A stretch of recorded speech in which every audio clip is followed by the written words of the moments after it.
Já passou da hora do Estado brasileiro parar de tratar a Igreja Universal como uma mera igreja e o Edir Macedo como um simples pastor. O Intercept Brasil e o portal ICL publicaram denúncias graves envolvendo a Igreja Universal, sua estrutura política e instituições ligadas ao grupo de Edir Macedo. Isso não começa agora. Em 1992, Edir Macedo chegou a ser preso e acusado de charlatanismo, curandeirismo e estelionato. Esse processo posteriormente foi arquivado. Anos depois, dirigentes da Universal também foram denunciados por crimes como lavagem de dinheiro, formação de quadrilha em processos que também tiveram arquivamentos e rejeições de acusações.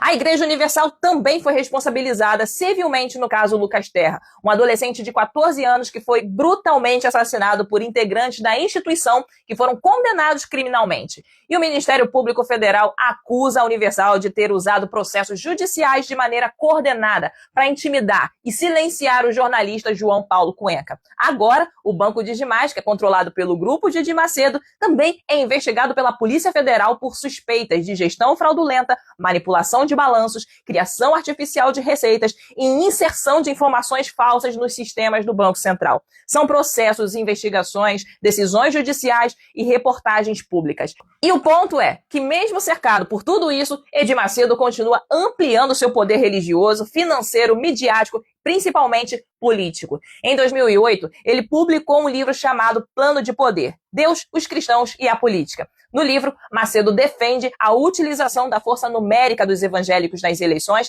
e apresenta uma visão de projeto político inspirada em sua interpretação do Antigo Testamento. Agora, em 2026, a Igreja Universal lançou uma campanha chamada Desafio de Neemias. Para quem não sabe, Neemias é um personagem bíblico que, segundo a tradição bíblica, reconstruiu os muros de Jerusalém em 52 dias. A Universal está apresentando essa campanha como uma jornada de 52 dias de fé, foco e reconstrução espiritual.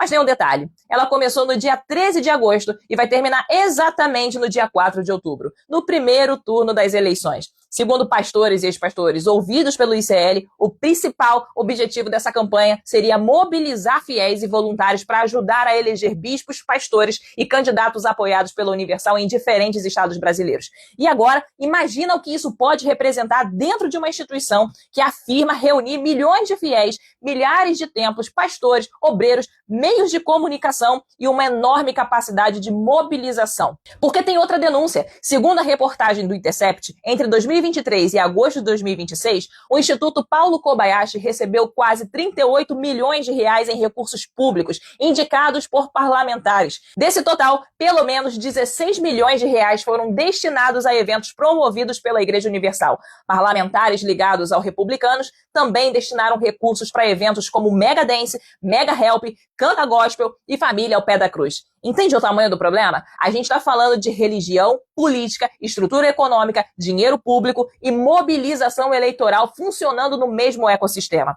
E as reportagens do ICL e do Intercept apresentam fatos, documentos, valores, relatos e gravações graves demais para que as autoridades simplesmente esperem a eleição passar. Por isso, eu faço um chamado direto ao Ministério Público Eleitoral e ao Tribunal Superior Eleitoral.